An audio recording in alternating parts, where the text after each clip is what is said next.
2024च्या अगोदरची जी यादी आहे त्याच्यामध्ये फक्त मी काही नावं आपल्याला फक्त आपल्यासमोर मी वाचून दाखवतो, म्हणजे साधारणपणे यादीमध्ये काय प्रकारचा घोळ आहे हा आपल्याला आणि महाराष्ट्राला लक्षात येईल. मतदारसंघ 160 कांदिवली पूर्व. नाव धनश्री कदम, वडिलांचे नाव दीपक कदम, वय वर्ष 23. आता वडिलांचे डिटेल्स. नाव दीपक रघुनाथ कदम, वडिलांचे नाव रघुनाथ कदम, वय 117.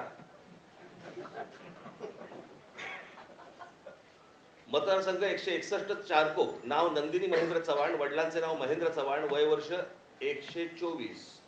वय 124. आता वडिलांचे डिटेल्स. नाव महेंद्र कुमार श्रीनाथ चव्हाण, वडिलांचे नाव श्रीनाथ चव्हाण, वय 43. कोणी कोणाला काढले तेच कळत नाही.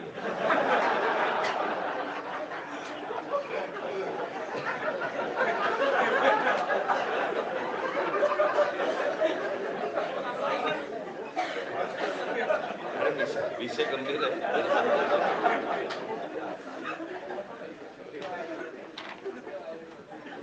हा 2024च्या निवडणुकीच्या अगोदरचा घोळ.